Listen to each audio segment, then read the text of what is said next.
Welcome back, everybody, for another deep dive. This time, we're going to be taking a look at Venerable Chan Yun's talk on Medicine Buddha Dharma. You know, I've been digging into this, and what strikes me is how Chan Yun actually applies it. It's not just abstract Buddhist stuff, it gets into things like finances even. He even says it's more effective than, the traditional wealth of deities or those kinds of practices. He does, yeah. Yeah. And he tells this really interesting story about building the Lean Temple. He was working with really limited funds, less than 100,000 yuan. But instead of, going out and doing this huge fundraising thing, he just got really serious about his Medicine Buddha practice. Twice a day, yeah. He did 12 prostrations to Medicine Buddha and recited the mantra 108 times. And it's pretty wild. Without actively fundraising, the money just, came to him. It just appeared. And there's even the story about a wealthy layperson who just felt so moved by Chan Yun's mantra recitation that they just spontaneously donated a ton of money. So how do we reconcile this idea of efficacy, this focus on material results, with Buddhist philosophy? It is a good question. When you align yourself with virtuous actions and you cultivate positive karma, a natural flow of abundance can follow. So it's not about, chasing after material wealth. It's more about creating those conditions for it to arise organically. So less like a magic spell and more about aligning your actions with a sense of purpose. Right. It's about cultivating a state of mind that attracts prosperity instead of desperately seeking it. I love that. Okay, so let's say someone is listening and they want to give this Medicine Buddha practice a shot. What are the essentials according to Chan Yun? Well, he lays out a pretty clear method. You start by paying homage to the three jewels. Huh? So that's the Buddha, the Dharma, and the Sangha. This is like setting a foundation of respect, Gotta have that solid foundation. Exactly. And then you light incense and lamps as offerings to Medicine Buddha. He's often pictured, flanked by sunlight and moonlight bodhisattvas. I'm kind of fascinated by that incense ritual. What's the, symbolism there? Well, it's very specific. You hold the incense with specific hand gestures, and you recite the mantra, focusing intention and, making it kind of a sacred space. So there's a physical and a mental part. It's not just going through the motions. Right. And then after offering incense, you move into the prostrations. 12 of them. Wow. 12 prostrations. What's the significance of 12? Well, it's connected to the 12 vows of Medicine Buddha. Each one is a commitment to, helping all beings overcome suffering. Acknowledging Medicine Buddha's compassion and his vows to liberate everyone. It's really embodying it then. Yes. And after the prostrations, what's next? Then you sit, meditate, and recite the Medicine Buddha mantra 108 times. Right. Ideally using prayer beads to keep track. And Chan Yun makes a really good point that the power of all this is in the sincerity and concentration you bring to it. The idea is that transformation comes not just from the ritual, but from your mental state while you're practicing it. This makes me think about something else Chan Yun talked about. Finances. And karma. He got asked about investing in stocks, and his answer is really interesting. He strongly discouraged it for monastics. Yeah. He sees it as a distraction from spiritual practice. Yeah, that makes sense, given their vows and all. But what about people who aren't, monks or nuns? Even for lay practitioners who've taken the 5 precepts or even bodhisattva vows, he encourages a more detached view of wealth.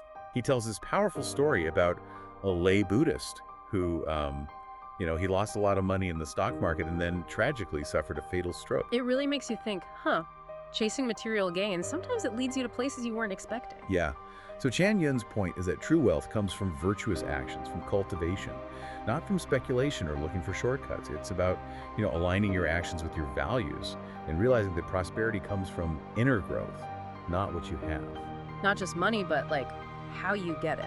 That's an interesting point. So how do we reconcile financial pursuits with our deeper values? Where's the line? Well, Chan Yun talks about, good money and bad money. When monastics receive donations, that's considered right livelihood because it's given with pure intention to support the Dharma and the Sangha. So the intention behind the money matters. Yeah.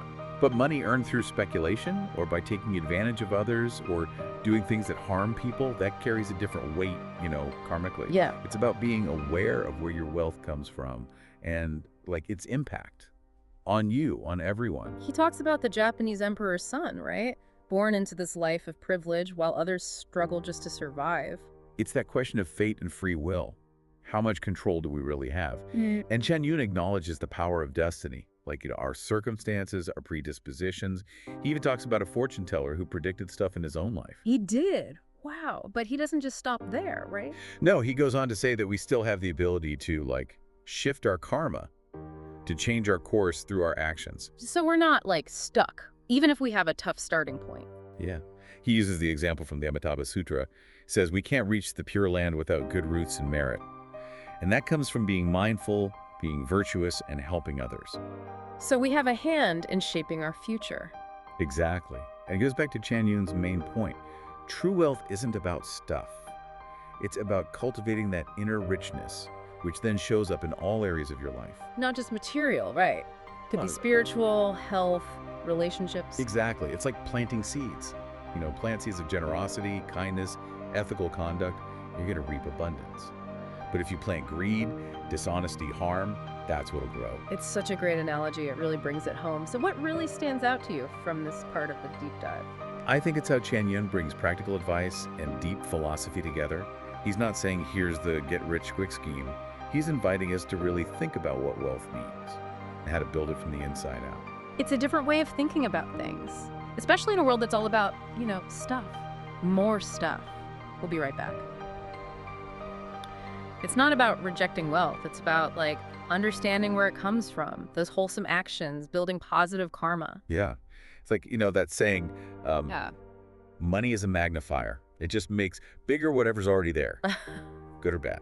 Wow, that's a really good way to put it. So we're choosing what to magnify with our actions. Exactly. And it all goes back to cultivating that inner wealth as, like, the basis for any real prosperity. It's a real shift, not chasing the external riches, but looking at what we can build within.